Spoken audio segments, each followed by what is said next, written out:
안녕하세요. 스카이프리즘 김하늘 변호사를 통해 보는 생활법률 시간입니다. 저는 이 프로의 진행을 맡은 유경란입니다.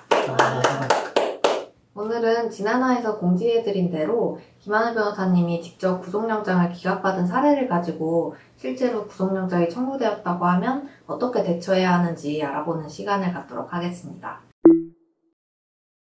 김하늘 변호사님, 그럼 실제로 수사기관에서 구속영장이 청구되었다고 하면 어떻게 대처를 해야 할까요? 네, 빨리 변호사를 선임해야 돼요.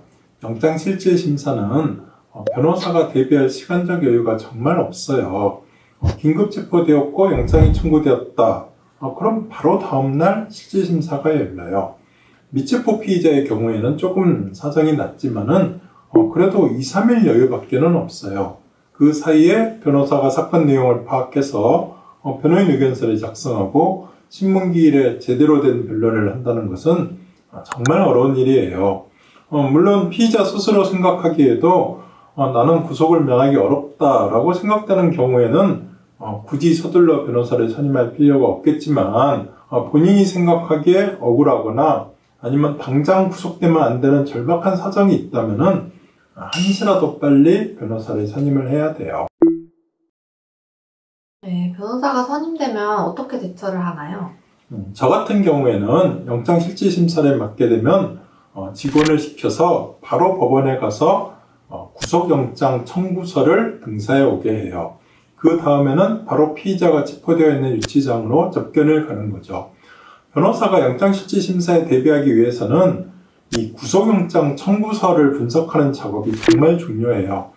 왜냐하면 영장실질심사 단계에서는 모든 증거자료는 수사기관이 가지고 있고 피의자나 변호인은 수사기관에서 도대체 무슨 카드를 가지고 있는지 확인할 수가 없어요. 근데 구속영장 청구서를 보면 수사기관이 가진 카드가 무엇인지 알 수가 있어요.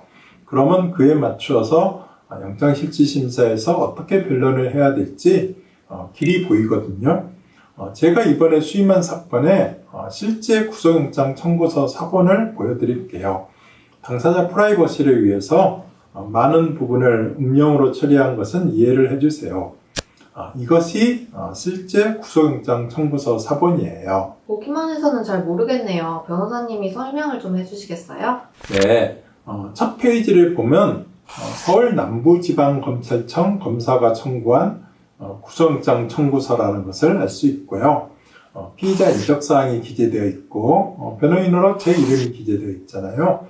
검사가 이렇게 구속영장을 청구하면 영장전담 판사나 당직 판사가 피의자 신문 기일을 지정하게 돼요. 구속영장 청구서는 2023년 9월 8일에 청구가 되었는데 이 청구서 하단에 찍힌 고무인을 보면은 신문 예정 일시가 2023년 9월 12일 오전 10시 30분 이렇게 기재되어 있잖아요. 미체포 피의자이고 주말이 끼어 있어서 신문기일을 이렇게 지정한 것 같아요. 그리고 검사가 직접 수사한 사건의 경우에는 검사가 영장을 청구하지만은 수사권 조정이 된 이후로는 대부분의 사건은 경찰에게 수사권이 있기 때문에 먼저 경찰관이 검사에게 청구하면 검사가 이를 다시 법원에 청구하는 형식을 갖춰요. 이 페이지를 보시면은 이 사건도 서울구로경찰서에서 수사를 해가지고 검사에게 청구한 영장이라는 사실을 알 수 있죠. 중요한 것은 그 다음이에요. 범죄 사실 및 구속을 필요로 하는 사유. 먼저 범죄 사실에는 수사기관에서 영장을 청구하는 범죄 사실의 내용을 기재하게 되어 있어요. 그리고 그 다음에 구속을 필요로 하는 사유를 기재하죠. 특히 여기에서 이 구속을 필요로 하는 사유를 보면 수사기관에서 가지고 있는 카드가 무엇인지 알 수 있어요. 형사소송법에서 정한 구속사유에 맞춰서 범죄 혐의의 상당성, 증거를 인멸할 염려, 도망할 염려, 그리고 그 다음에는 필요적 고려사항이라고 해서 지난화에서 말씀드렸잖아요. 구속사의 구체적 기준, 범죄의 중대성, 모범의 위험성, 기타 사유 순으로 이게 쭉 나열이 되어 있는데 그 내용을 이제 찬찬히 정독을 하다 보면은 수사기관에서 가지고 있는 어떤 증거자료에 비추어서 이 사건 피의자에게 구속사유가 있다고 주장하는지 그 근거를 알 수 있어요. 예컨대 이 구속영장 청구서에서 증거를 인멸할 염려를 보시면은 피의자는 이러이러하다고 혐의를 부인하였는데 이는 공범 김땡땡의 진술과 완전히 상반된다 이렇게 기재되어 있잖아요. 그러니까 여기서 변호사는 이 사건에서 공범 땡땡땡은 피의자에게 불리한 진술을 하고 있구나 라는 정보를 얻을 수가 있죠. 그리고 그 아래를 보면은 공범 등 관련자들의 진술에 의하면 이러이러한 점이 확인되는 등 피의자의 진술은 신빙성이 없고 거짓 진술임이 명백합니다 라고 기재되어 있잖아요. 그러면 여기서 변호사는 공범 땡땡땡은 수사기관에서 이러이러한 점에 대해서 이렇게 진술을 하였구나 라는 정보를 얻을 수가 있는 거예요. 네, 그렇네요. 그러면 이것을 보고 변호사님이 변론의 방향을 좀 정하실 수 있는 건가요? 맞아요. 체포된 피의자의 경우에는 이제 제가 경찰서 유치장으로 접견을 가고 미체포된 피의자의 경우에는 이제 제 사무실로 오라고 해서 구속영장 청구서에 기재된 이 각 구속 사유별로 그 내용을 분석을 하고 이를 반박할 수 있는 사실이나 증거를 확인을 해야 돼요. 예컨대 이 구속영장 청구서의 경우에는 의뢰인을 불러가지고 공범 땡땡땡이 이러이러한 점에 대해서 당신하고 달리 진술을 하고 있는 것으로 보인다. 그 부분을 반박하거나 해명할 자료가 있느냐 이렇게 이제 물어보는 거죠. 그리고 그 내용을 토대로 해가지고 제가 변호인 의견서를 작성하는 거예요. 변호인 의견서도 이와 같은 구속영장 청구서 체제에 맞춰가지고 범죄 사실에 상당한 소명이 없다는 점, 그리고 증거인멸의 염려나 도망할 염려가 없다는 점에 중점을 두어가지고 작성을 하게 돼요. 이런 과정들을 이제 하룻밤 사이에 해야 되니까 변호인으로서는 이제 정말 시간이 부족한 거지요. 네, 그렇네요. 정말 시간이 없으셨겠어요. 그래도 영장이 기각되었다니 고생한 보람이 있으셨겠어요. 그런데 변호사님, 개인적으로 궁금해서 그런데 우리나라 영장 발부율은 어떻게 되나요? 네, 수사기관에서는 구속영장까지 청구를 했다는 것은 일단 상당 부분 유죄 입증에 자신감이 있는 경우, 그리고 범죄 자체가 중대한 범죄라고 생각하는 사건이기 때문에 사실 영장실질심사에서 좋은 결과를 받아내기는 쉽지 않아요. 통계적으로 보더라도 우리나라 영장 발부율은 75%에서 85% 사이를 오가고 있어요. 즉 열의 8건 정도는 발부가 된다는 말이죠.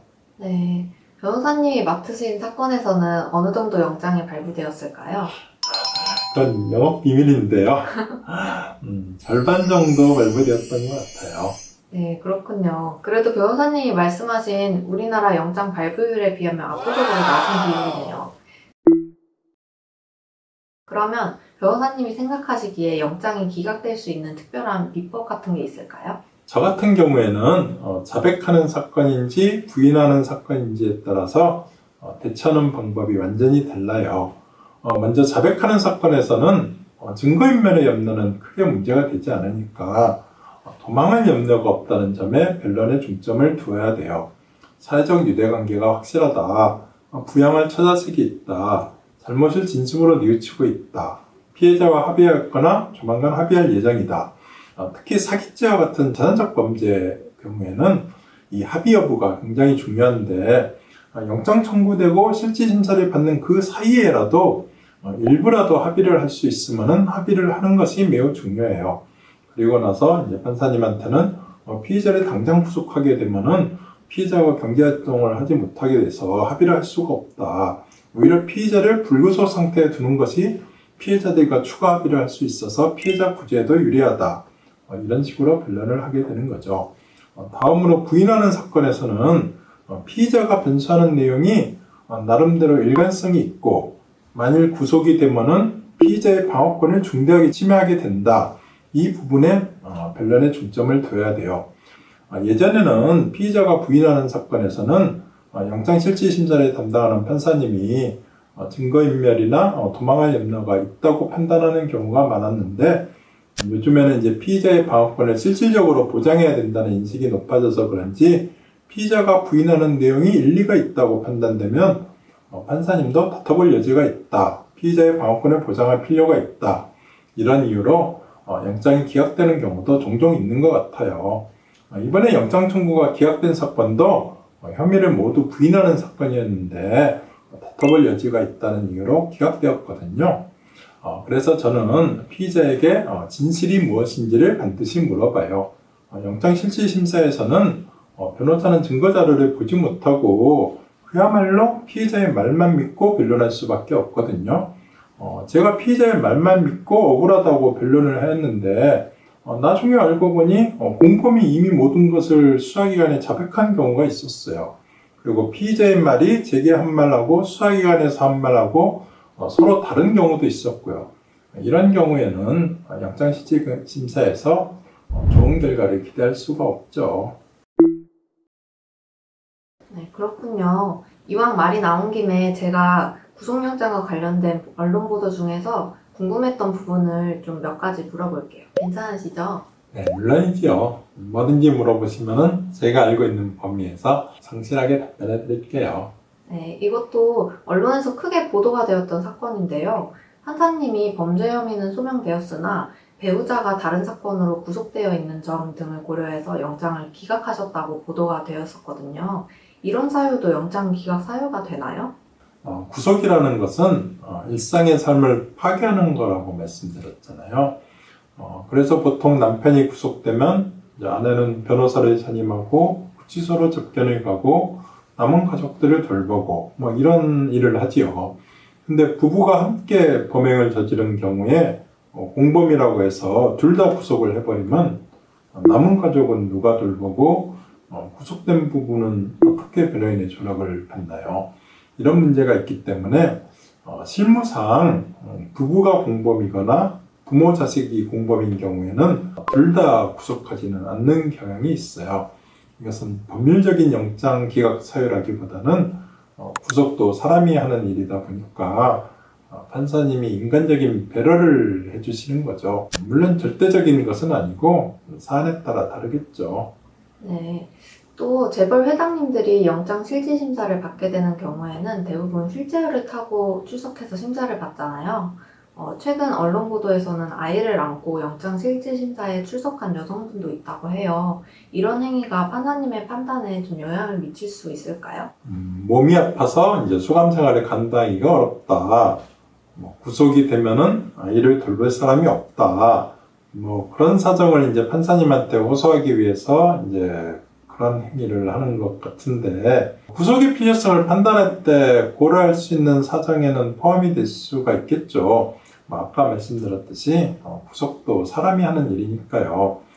그런데 신문길에 그렇게까지 하는 거는 좀 너무 자기적인 느낌이 들고 그래서 오히려 역효과를 낼 수도 있을 것 같아요. 실제로 이번에 아이를 안고 영장실질심사에 출석한 그 사건에서도 결국 영장이 발부가 되었잖아요.